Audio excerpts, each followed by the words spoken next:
Okay, so we're going to get started today.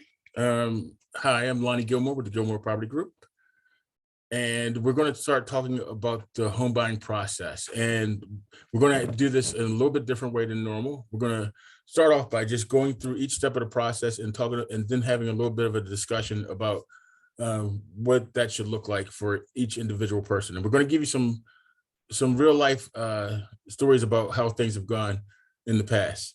So the first thing is, like, generally you want to start your home buying search by selecting an agent. You want to start off a little bit by selecting an area that you want to be in.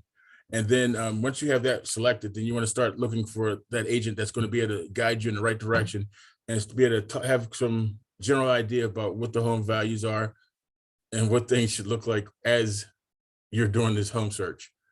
So what are some of the things that you think that people should do as far as looking for an agent, Lisa?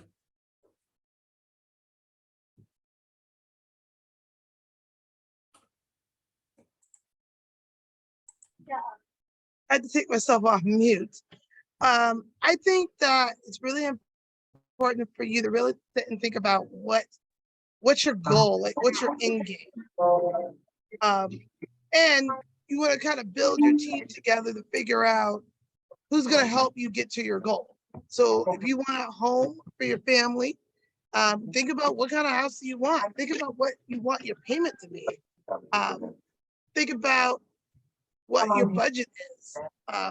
We've sat and talked to folks about their budget. Like, hey, let's figure out your rent payment is this.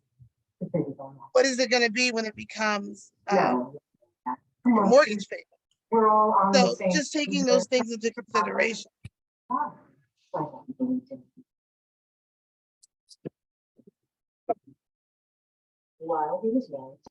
Okay. So somebody's not on mute.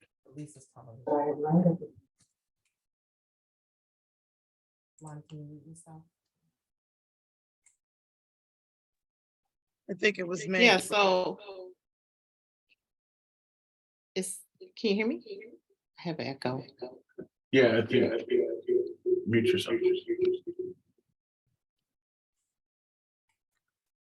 Okay, let's go ahead and start talking. So yeah, so of course we just, Lisa talked about a couple of things about how you have to select the areas of where you want to be and know that this is going to work well for your family. And you don't have to have all the answers, because if you have an agent who can kind of guide you in the right direction, your agent should sit down with you and discuss those kind of things of, what areas do you want to live in?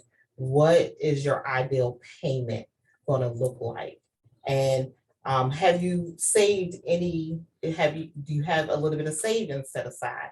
Because all of these things, lenders are going to look at when your agent decides, hey, let's talk to a lender before we go house hunting, because everyone looks at homes on television as they're driving down the street and they're wanting everything that they see. But we want to make sure that we're not running all over the place, and making sure that the areas that's affordable to you, the areas that you want to be in.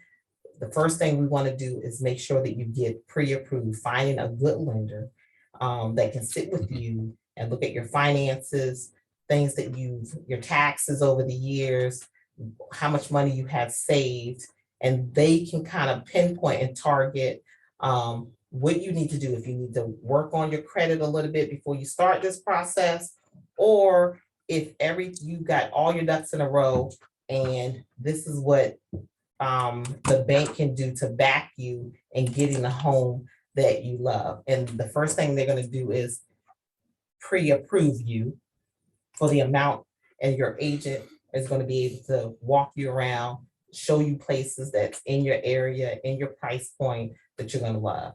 Okay, so that kind of leads us into the second phase of this. But I just want to roll it back for a second and just do a little bit more discussion from my perspective, as far as like what I think that some of the things that you should look into as far as an agent. You want to get you want to make sure that they have some insight about the neighborhoods that you're looking to be in. You want to make sure that they have some access to maybe some off-market deals that maybe could be some possibilities for you. And you want to make sure that they have an understanding of what the market trends are for that particular neighborhood that you are targeting. And then, like, as you're doing that, you do, like, definitely, like Mary and Lisa both said, you want to start looking into just getting pre-approvals. So some of the steps that you're going to need to take as far as getting a pre-approval set up and everything like that, you're going to need your pay stubs, your some of your last 2 years of tax information, and there'll be a few other things. I'm not a lender. Don't claim to be one or even tease to be one on television, which we are right now, sort of. But we do have relationships with lenders, and when you are choosing a agent, find out what their relationship looks like with different lenders. Do they have good lenders? Do they, every agent probably has 3 or 4 lenders that they feel really comfortable with, and may specialize in a particular type of housing that you want or a particular type of area. So you can check with your agent, and they could actually set you up with a lot of different people. Yep. So, and that's one of the things that comes to about when you talked about building a team. So when we talk about building your team, like, the lender is going to be part of that team. The home inspector is going to be part of that team. The title company is going to be part of that team. Now, and the one thing I would say is that, is like, when you select your agent, you got to trust that your agent's going to have a good support system they're going to be able to give you some options as far as what your support system would look like.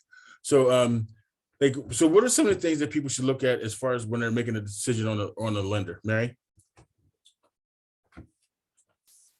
So you want to look at what is the history of the lender. Are they well known?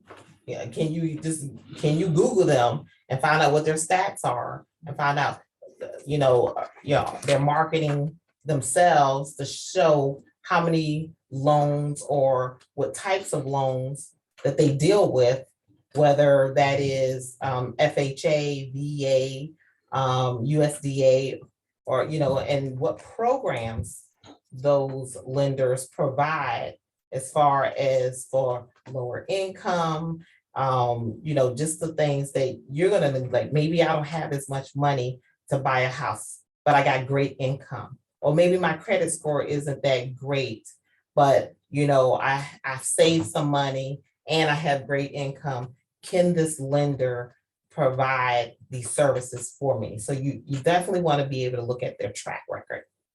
So, Lisa, could you tell us about some of the programs that people may be able to take advantage of as far as when they're looking to choose a lender? Yes, so there's a few grant programs. So for one, if you're looking in the city of Baltimore City, there's about maybe 10 programs that can be stacked on top of each other. And so once they're stacked, that money can be used towards your down payment and your closing costs. And that will depend on the area in the city, and also where you fit into the spectrum for Baltimore City. Now, outside of Baltimore City, there are still other loans. One of the most popular ones that I know of is the Maryland Mortgage Program. And Maryland Mortgage Program is a state of Maryland program. They will offer you a 3% down payment assistance, and it's a forgivable loan or a forgivable grant. There's 2 options. And so basically what would happen is you find a home of choice. That money that you're using for your down payment is going to go on as a second mortgage for 5 years. And then after 5 years, it drops off and you don't have to pay that money back. They also have a smart buy. So if you're a college student and you are, or a former college student, you have some college debt, they actually have a program where they can absorb some of your college debt as well. Other thing about the lender, what you want to look for is someone who's going to educate you on these programs and educate you, period, on just the process. If you start seeing people who are talking too much lenderese, as we like to call, now keep in mind your agent can speak lenderese, but you should be able to understand. They should be able to give you plain information for you to be able to digest. Yeah, and so, and also they have to call you back. If you get someone's not calling you back, that's a problem. Absolutely. So I wanted to ask a question, Lisa, because I know you have multiple license in Maryland, DC, Virginia. And so there are areas where their clients, buyers can want their footprint in all three of these areas. Is it good to find a lender that can cover like DC, Maryland, and Virginia? And what do you know about lenders that have information on the programs outside of just Maryland? So just to reiterate, because I think Lisa dropped off there.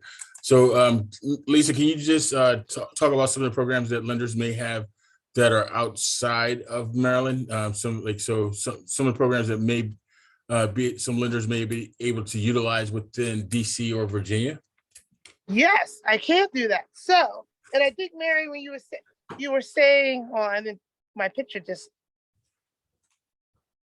there I am. One of the things that we have is there are some federal guided grants. The FHLB is a federal guided grant that can be used in any state. A lot of lenders will have those access to those. And specifically in DC, they have the HAP program. And so if anyone's familiar with DC, there are a lot of programs, there are a lot of houses that are so expensive, no matter how much you make, you can't afford it. So there are certain houses that they have designated for those programs. So you'll be able to get into those very high-end homes, but still being within, a reasonable payment plan. But yeah, so I think the federal guided grants, and not every lender has those federal grants, but a lot do. That's one of the questions you want to ask your lenders, like, hey, what are your lending that you can do? They also have another grant called Chenoa, which is it's actually funded by Indian Reservation, and they do a 3% down payment assistance program. And also, individual banks will have their own, what they call down payment assistance program. Now, they all have their details, and they all, may not make sense. And so that's why when you're talking to a lender, you want to find out, what are my scenarios? If I do this, what's my scenario? If I do that, what's my scenario? That way you know what you're dealing with. So just to back check real quick. So the Chenoa loan is backed by a Native American reservation. Mm-hmm. So they have a little bit different rules or rule sets that they have to follow. Yep, they have different rules. They have their guidelines are pretty much like the federal, like FHA. That's usually what they're supporting. And so they are, I would say, I think you have to have a 640 credit score for that. Or like, yeah, I'm sorry, 630 credit score. So they actually work with a little bit lower income. Now, here's the caveat to that. Anytime anyone's giving you grant money, your interest rate might be a little higher than normal. When you say a little higher, would that be like a 0.25%? Not a lot. Okay, just enough to make it worth everyone's while. But you want to see what those numbers look like too. But your lender would go review those things with you and let you know what those numbers are going to look like. Right. So that's going to lead us into what we call number 3, and that's goes into finding your new home. So once you have your agent in hand, and you also have your pre-approval in hand, so that way you'll know exactly what it is that you're approved for. At that point, you're going to be able to start actually looking for homes and just really and again, you want to know what houses are going to be the best fit for you. So you're going to start comparing some homes in some neighborhoods, because you're going to come to the table with a couple different neighborhoods that you're interested in. And then you're going to start, we can start talking about what some things that that may look like as far as so Mary, as your clients are choosing what homes they are going to be best for them. So what are some of the questions that you may ask them that to help them narrow down their search? Yeah, so You know, you want to ask as you get to know your client or what their family size is, what their needs are, you want to ask things like, you know, how many bedrooms, bathrooms they need, the square footage, you know, and even though you personally can't talk about the specific schools, you encourage your client to, you know, narrow down maybe what school zone they like to be in, and so that you can get a little um, uh, map of which homes would best suit them. Or do they like colonial homes? Do they have aging parents where there's going to be visiting? Do you want a one level? Is a basement okay? A finished basement? Do you need parking? So do you want a covered garage? You know, do you want a home that has HOA um, uh, in it where they, you know, kind of dictate what happens within the neighborhood, or HOA or condo association, where they dictate, you know, how everyone keeps their property. And so those are some of the questions. Is it pet friendly? And so, you know, those are kind of things that you definitely want to sit down with your client and look at. It's people, do you want a good sized yard? Not everyone likes to cut grass or maintain those things. You know, or do you want a place where, you know, they do all that maintenance for you? So those are just a few of the things that I would typically ask my client. Okay, so that's a good thing. It's like one of the big things that a lot of people forget to ask when they're doing that initial buyer strategy session is finding out what type of home somebody may be looking for. Because, you know, you could send somebody a bunch of different houses and it'd be the wrong one. And it's like, and it could be something as simple as they're looking for a rancher versus like a traditional home or a colonial or, you know, a Victorian home. Or you have somebody bungalow. There's just so much. Yeah, there's so many different types of homes that people can choose from. And it is very important that whatever agent that you're working with ask you those questions during your strategy session when you're putting together an idea of what it actually looks like and what things you should know. So Lisa, anything you want to add? Yeah, and I think I think our job as the agent is to be your consultant and your advisor, but ultimately you're going to live there. And so our job is to really ask you some good questions on, hey, why do you want the single family house? Why do you want the, you know, in unit townhouse? Like, we want to know these things so we can help better serve you. Because, you know, the market's hot. So when we see houses that come on the market that fit your criteria, we want to get you in there as quickly as possible. So we don't want to see a house come through and we're like, oh, I didn't like that one because it wasn't part of what they told me. And then later on, you send it to us and say, hey, can we see this house? And we're like, but you never said you liked that house. So the more you can be candid with us, the better we can serve you. So you will hear us. You'll probably get tired of us asking questions, but we're asking because we want to make sure we can better serve you. Right. And one of the things that you know, that when we talk about this, like realistically, you should be doing a needs analysis as far as with your agent before you ever go out and look at any houses, because that's gonna put you guys into a situation where you're finding the right house, not just looking at houses. So one of the things that once you go out with an agent and start looking at homes, you should have some type of agreement between the two of you, outlining what the expectations are from the agent and what the expectations are from you as the home shopper or the home buyer.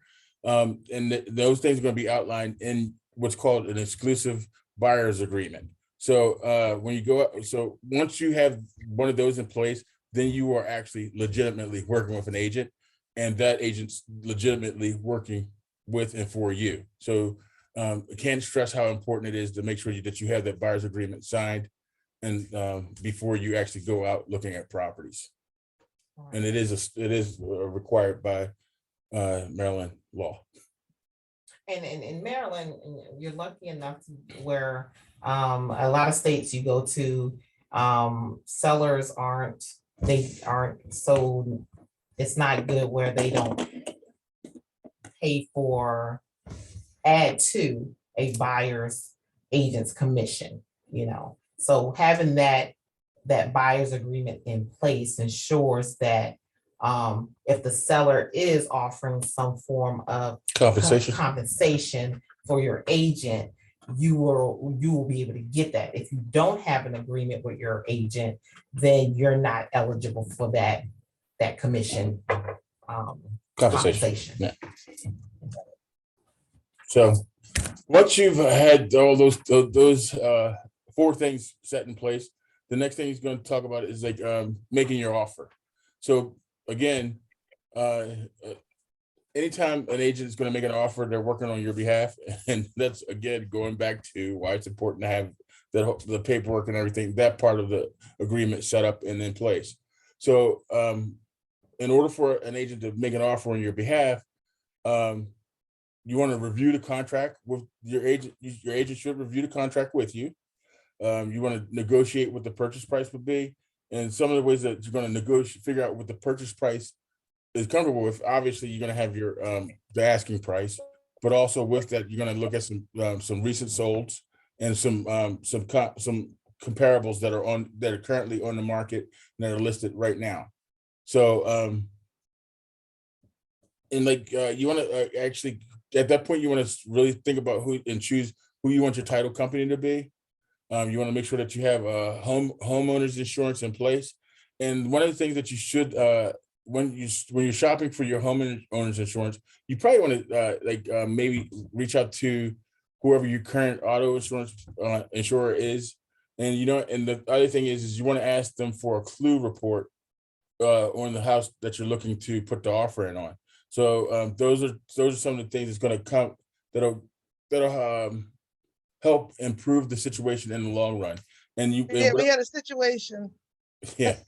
So one of the other parts to that is that when you with the title company, you want to go ahead and ask them if there's any outstanding liens or anything like that they can look at prior to you putting in the offer on the house. Because the last thing that you want to do is go ahead and get an offer on the house, and it's like in some areas it's harder for you to get the lien report fast, and in some areas you can get them fast. So one of the things that you want to look at is just getting that address to your agent will get that address to the title company, and they will be able to give you as much information as possible about that property and any blemishes that could affect the clear chain of title.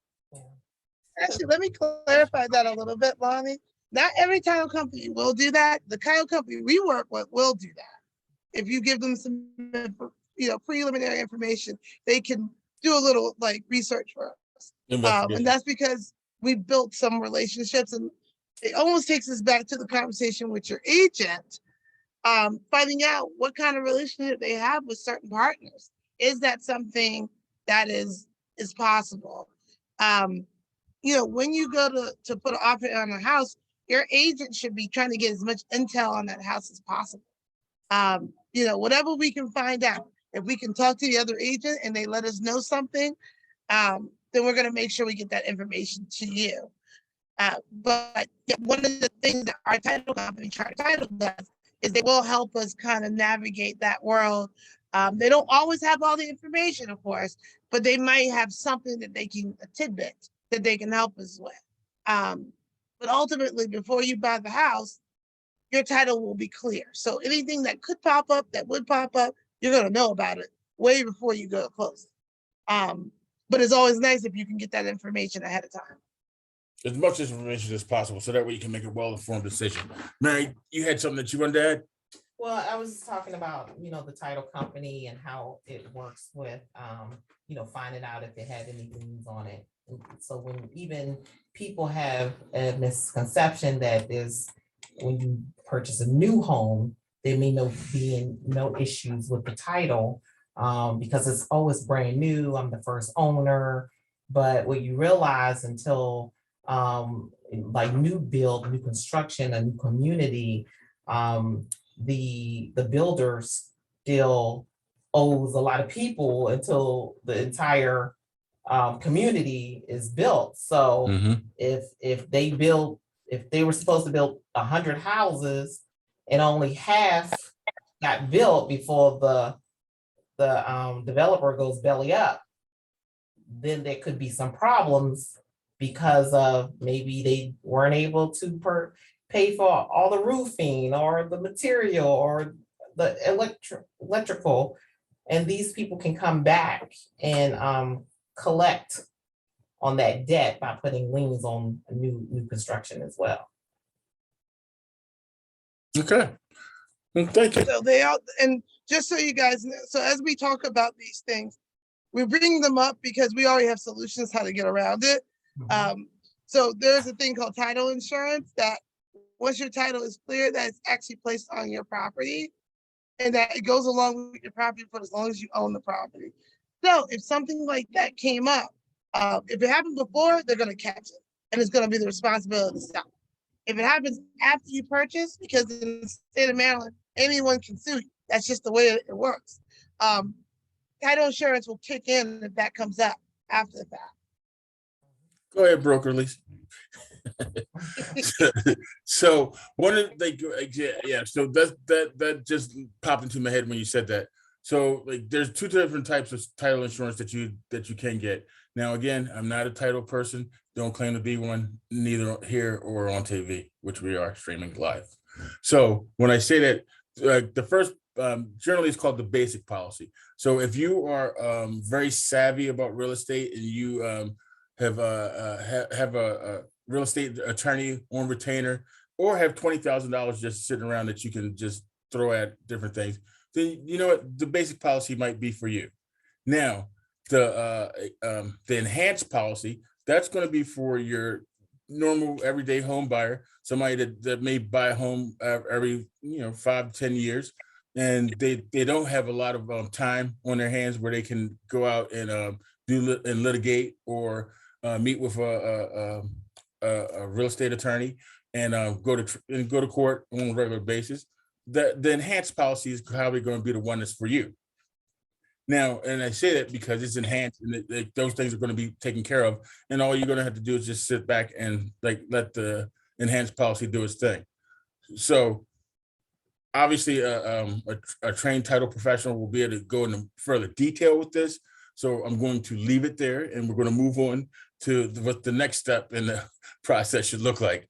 And that's once we negotiated a contract for you and we've helped you negotiate and navigate, then we're going to talk about once you're under contract and some of the things that you should start doing. And the first thing is like we want to talk about is a home inspection. Now, it's a very competitive market right now. And one of the things that that you're seeing, that we've been seeing a lot of, is people are putting in offers where it's like as is, or you'll even see in the listing sometimes where this home is being sold as is. With the way that the Maryland contract is set up, all homes are as is. Now, they only change according to the addendum that are added to them. So when we talk about the addendums that are added to it, is the property inspection addendum is one of them. Now, when we have that set in place, even if for whatever reason you decide you want to waive your property inspections, I don't advise that, but even if in order for it to make your offer more appealing and how do we say, advantageous to the seller, then at that point you still want to be able to have the right to go in there and do a home inspection. And you may be flush with cash, and you know what, you don't care about the condition of the home, but you still should have that home inspection done, so that way you at least have some type of punch list so you can know exactly what things are going to need to be fixed when you get into that house. So Lisa, did you have something that you look like you had something that you wanted to add to this? I think with the home inspection, the interesting thing about, as we talk to you as a buyer, when you're preparing your offer, home inspections will come as a conversation.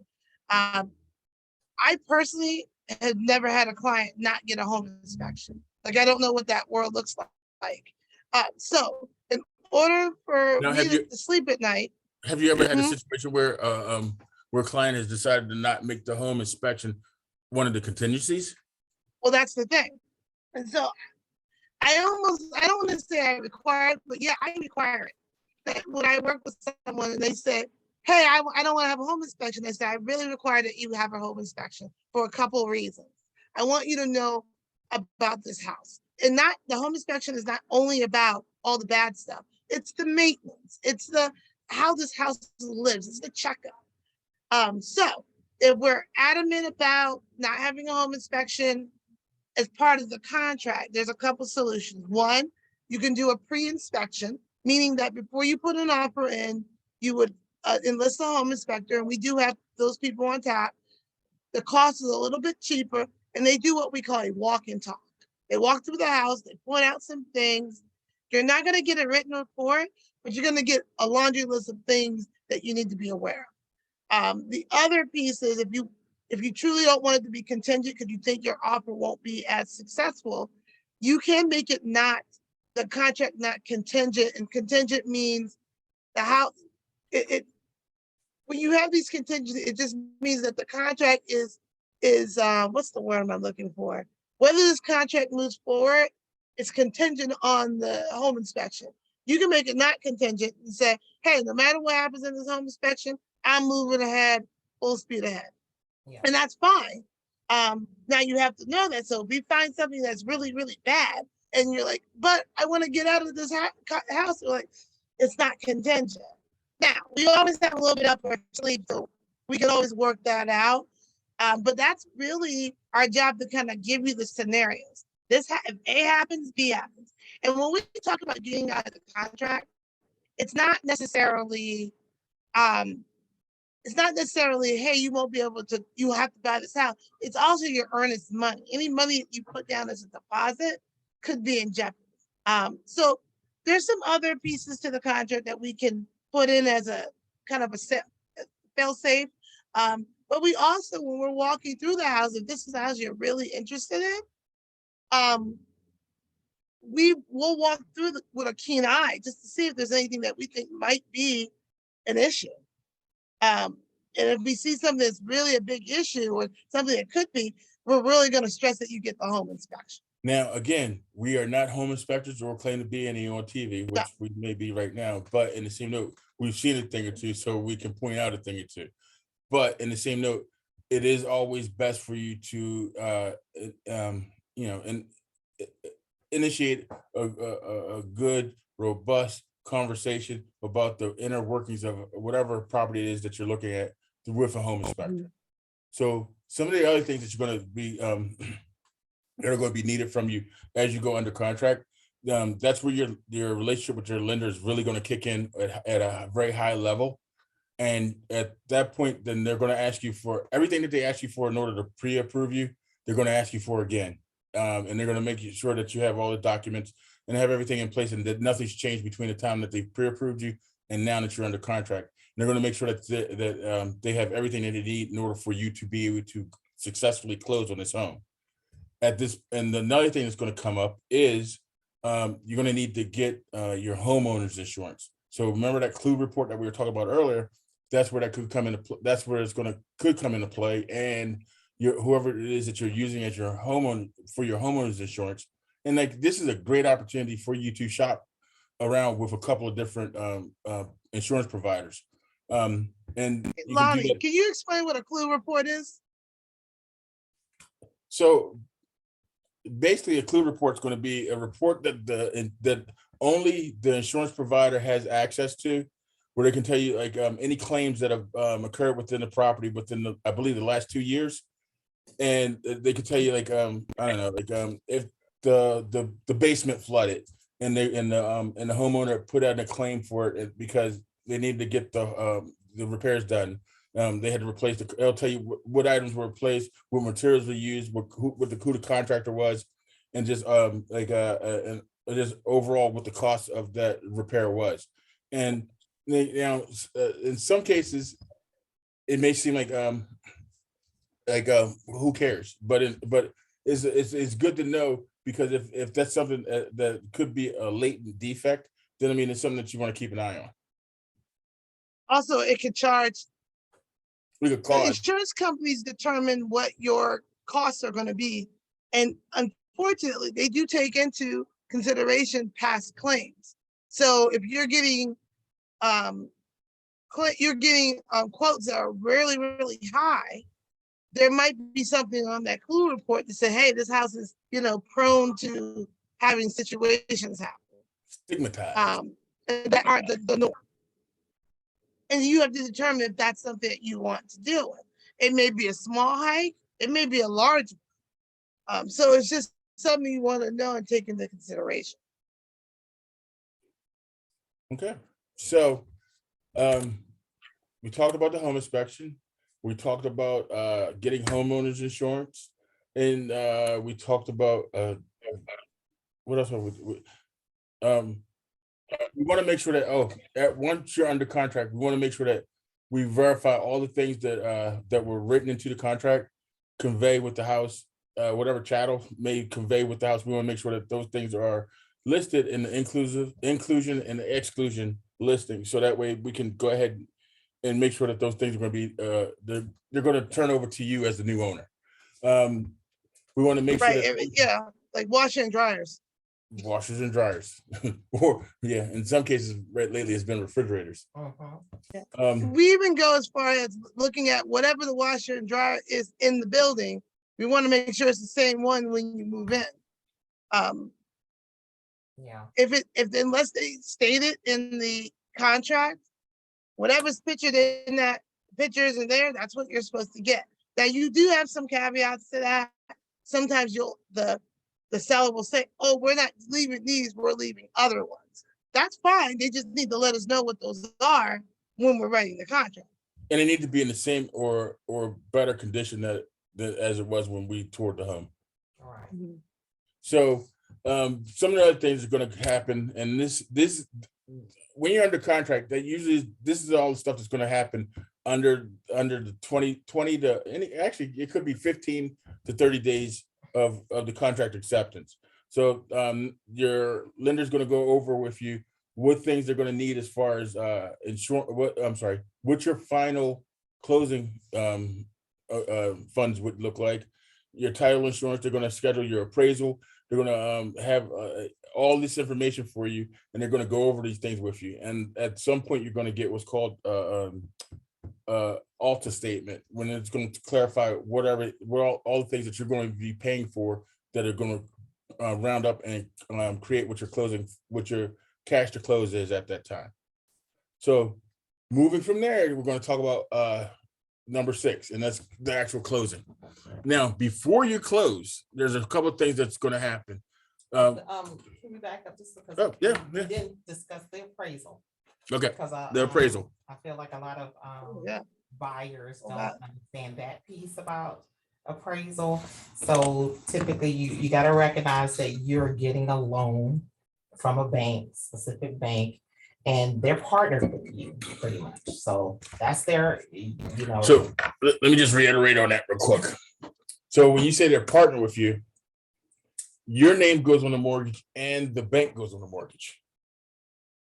As a mortgagee or mortgagor? They're your business partner. Oh, okay. They're your business partner. So if when the appraisal comes in, the appraisal will look at different things to value the home, not just the home itself, but the area, as far as what other homes have gone for that are similar to the home that you have.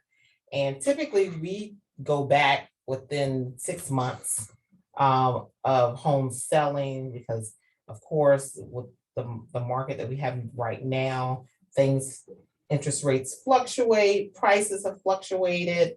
And so we stick with the kind of the 6-month window, but whatever your home ends up appraising for, that is the appraisal value that the lender will get you. And this is the amount that the lender will loan you.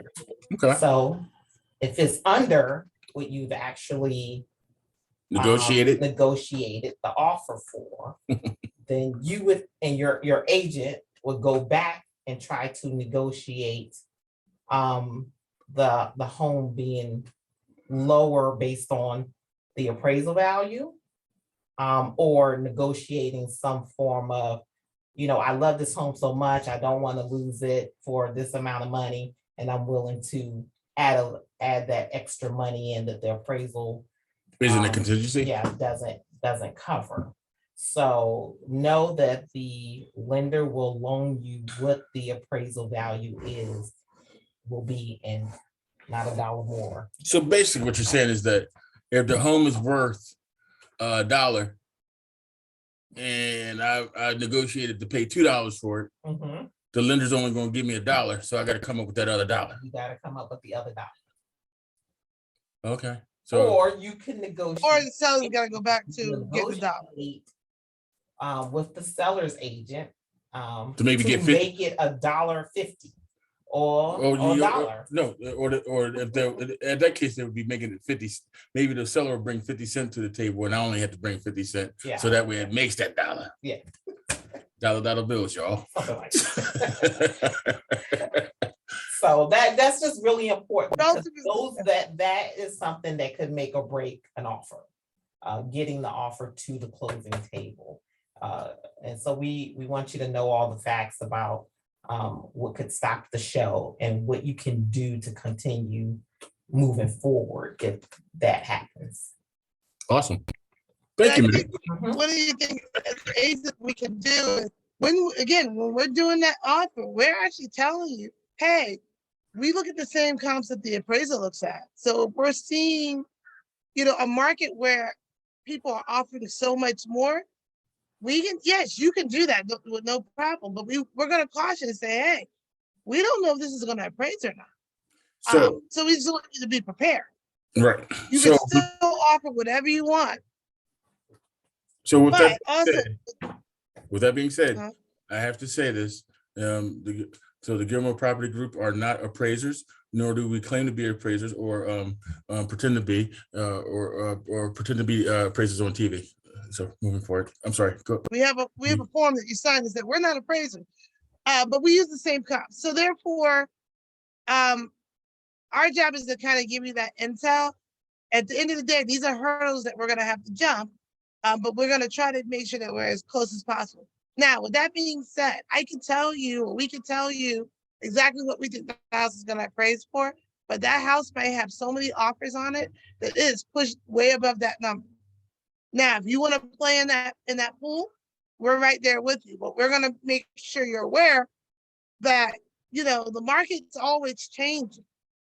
And also, like right now, if I look at the last 6 months, a house could be pricey at one thing, but because of the way the market is changing, the house is going up. So it may still actually appraise. We don't know. All we can do is give you an educated guess and give you as much information for that. So don't shoot the messenger. So what I'm hearing is that one, the market is cyclical. So you got to be there to and be willing to enjoy that ride. And while you're on that ride, if you jump into the pool, we're there to be your life preserver. Yes, we're gonna come dig you out if you're drowning. Then we'll be like, hey, let's get you back in the boat. Awesome. So and again, we're taking intel in at an alarming rate. So people ask, well, why do you use a real estate agent? We study this stuff every single day. So the information that we're getting is like up to the minute. We are talking to other agents, so we're seeing what's out there in that market, so we can position you in a better place. Now, it is a misnomer that price always wins. Price doesn't always win. Sometimes it's other circumstances. Terms, conditions, that works for us. Yeah, different contingency. A person may want to rent back their house for 2 months. A person says, hey, I just need to get out of my house. And there are some sellers who say, I know my house is not going to appraise, but you know what? Can you pay some of my taxes?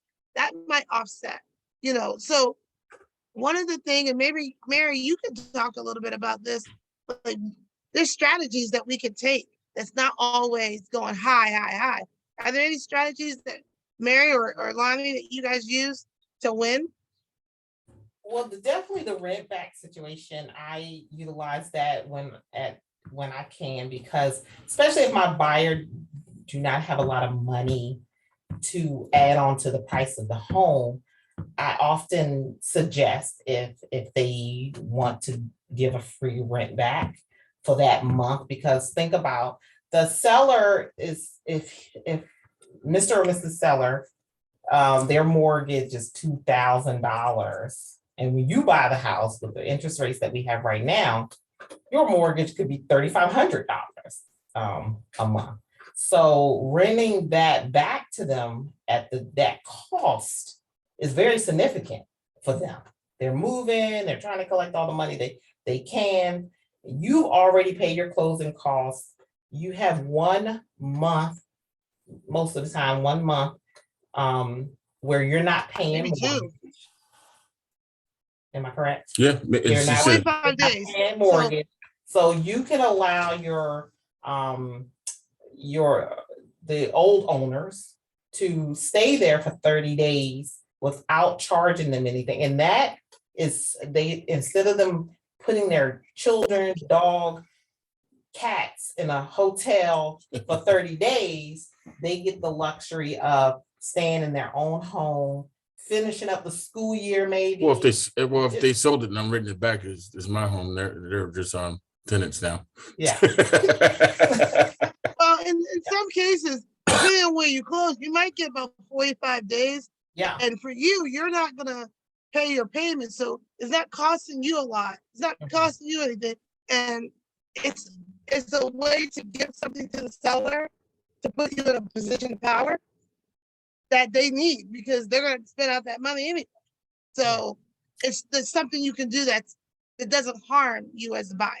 And the second thing I've also done is paying, like, first-time home buyers, especially us in Maryland. You don't have to pay the your portion of the transfer taxes, which could be, well, it actually is discounted, right? no, it's Discounted, yeah. It's discounted 50%. 25, like a quarter Has that percent. changed? I think so. Okay, so I have in the past had my clients consider paying the transfer taxes for the seller. Oh, in that case, it is 50%. You're right. Mm-hmm. And so that is something that can be beneficial to the seller as well. Could save the seller a few $1,000s where you don't, Especially since the taxes in Anne Arundel County on purchases over $1 million have gone up. Yeah.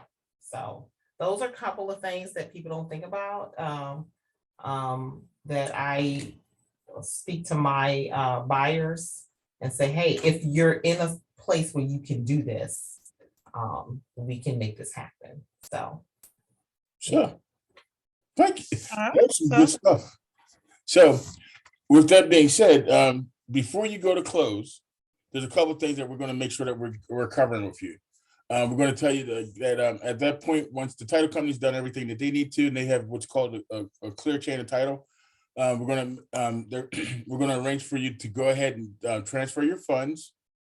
We're going to tell you to reserve a moving company, or at least get some type of plans put in place for a moving company. Now, if you do that rent back, like Mary was talking about, then you really want to make sure that you stay on top of that, because that 30 days go by really quick. And I think one of the big things that rent back thing comes into play is like when people are looking for when the sellers are looking for a home of choice. So they could find that home of choice within a week. They could find it within 30 days or whatever it is that you negotiated for that rent back. So that thank you for reminding us of all of that. So there are things that you want to do is make sure that you do your change of address. So that way any of your mail is going to your new address and not going to your old address. It happens. And Amazon. And your Amazon, very important, because we had a client that forgot to do their Amazon, and they were getting packages delivered at their old address, because in your Amazon app, it just automatically populates. So that's one of the things that you want to think about. So mail. Actually, we've got several clients, but your trusty real estate agent will go over there and grab the package.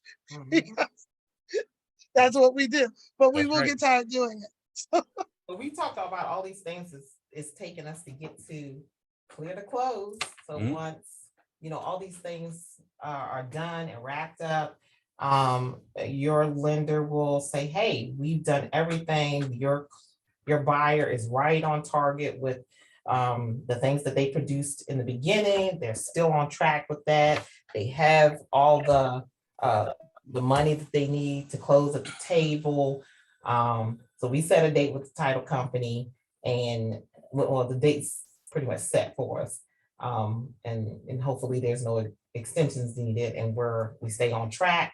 And that's when our transaction coordinators come into play, when they make sure we stay on track with every step of this process and making sure things get done. Then we have to do, the last thing is the walk. You did the walkthrough. The final The walkthrough. final walkthrough. Like Lisa had mentioned a little bit before about making sure the same washer and dryer and appliances and everything's there. There's no holes in the wall. Because a lot of things that happen during inspection, inspector's not gonna move someone's bed and move someone's dresser, and all of a sudden all the furniture is gone. Now you see, holes in the wall or wires hanging out, and things are, typically you get it. It should be clean. It should be broom swept, and all debris and trash, out of the home. And once you check that box, you get your keys. You finish with the title company.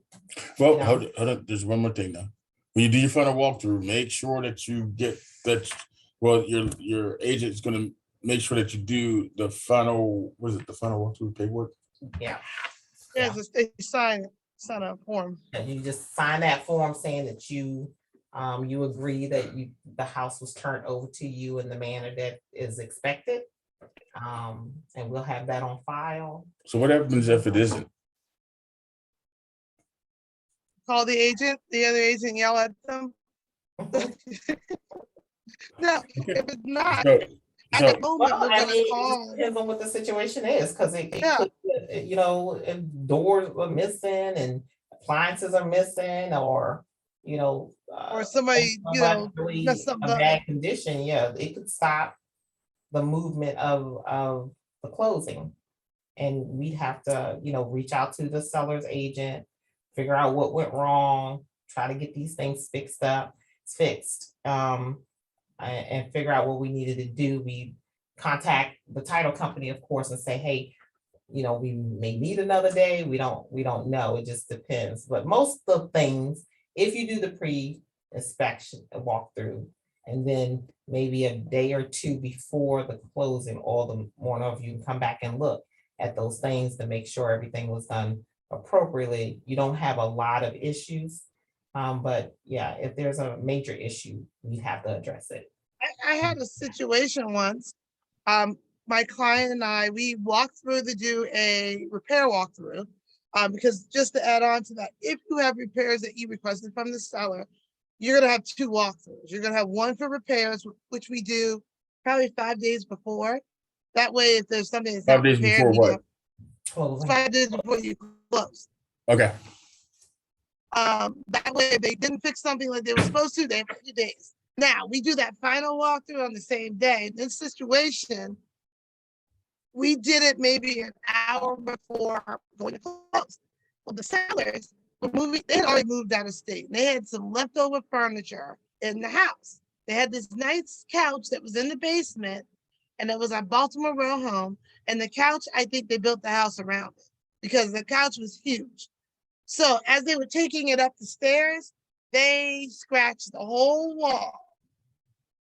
And it was just this indentation up the wall in the basement. And so my client and I walked, and we were like, okay, we're just popping in real quick.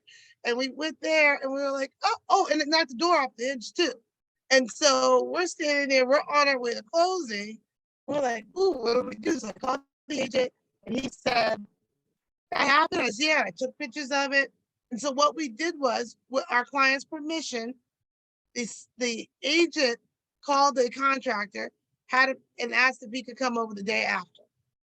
And so we actually wrote up an addendum that said that the seller was going to pay for a contractor to come in and fix the problem by this particular date. And so once we had that in play and it was signed, then we went ahead and proceeded with the closing. And the person, as they planned, came the next day, fixed the door, fixed the wall. So it doesn't necessarily mean that you have to stop it. Now, if it's huge, or your client doesn't feel comfortable then yeah, we might have to push it. But there's ways that we can kind of navigate all that if it happens. So, Because things do happen. so talking about that, like the day before closing, there's some things that you're going to need to bring with you. So they're going to ask you to bring your government ID. They're going to ask you to verify your social security number. You're going to need your home address from the last 10 years, proof of homeowners insurance, and a copy of the contract. All those things will be the title company will already have, and so you'll be good to go. And then finally, on the closing day, you're going to sign closing disclosures, promissory notes, and all the other documentations. They're going to get they're going to initiate the title transfer, and also your deed will be delivered usually within I'm going to say within 30 to 90 days of all of documents being registered at whatever local municipalities there are. You're going to get your keys. And make sure there's a couple things that make sure you save all the paperwork that you signed, because the title company will give you copies of all that. So you want to make sure that you save copies of that, put it in a safe place, and make sure that you maintain a copy of your title insurance, whichever, whether you went to go with the basic or you went to go with the enhanced. Either way, you want to save a copy of your title policy. And if for some reason you should misplace that, the title company will maintain a copy of that for you. However, it is very important that you can put your hands on that, because I have heard of times where title companies have gone out of business, and for whatever reason, and like that policy, they I don't know, the insurance may ask for a copy of that policy, and it's hard to find. Now, I could tell you a story about, but in the interest of time, I'm not going to tell you that story. So you'll have to tune in next month, and we can pick up some of this stuff from where we were. So in closing, Mary, did you have anything that you wanted to add? Well, I know we went over a lot of things, and you may not even absorb half of what we spoke about, but know that this is a process, and that with the right agent, the right team, title, lender, inspector, you are going to get the best service, and we will walk you through every step to keep this process as stress-free as possible. So yeah, that's what I had to say. Lisa, in closing. Whatever Mary said, I did it with. No, I think that your steps to buying a house is not something you can take lightly. You want someone who actually cares about the outcome and has an invested interest in you succeeding. And be selfish about that. Find the right person who's going to take care of your needs so you can feel comfortable with the house that you buy. Okay. And as your moderator, in closing, I'm going to say, this is your home journey, and you have to feel comfortable about the process that you're going through. And like, I can tell you, like, from past experience, my own experience, and some of the things that caused Lisa to get into the business of being a realtor, and myself, is you want to make sure that whatever your home journey looks like, that you feel good about it. And that's really the nut and bolts of it. You don't want to have anybody pressure you into anything. You don't want to feel pressured. And if you do, then you know what, then I would say have a conversation with whoever that person is, and just make sure that you get on the same page. We are here to help guide you. We're your GPS that's in your but your overall, we're your navigation overall. This is you're the driver, and like whatever direction you want to go in is up to you, but we're going to give you some guidance on where you should go and help you get to whatever your ultimate destination is. So I want to say thank you to everybody that watches this video. Thank you to Mary and Lisa and everybody that came in attendance, and I really appreciate your time. And in closing, the Gilmore Property Group signing off. Until next time.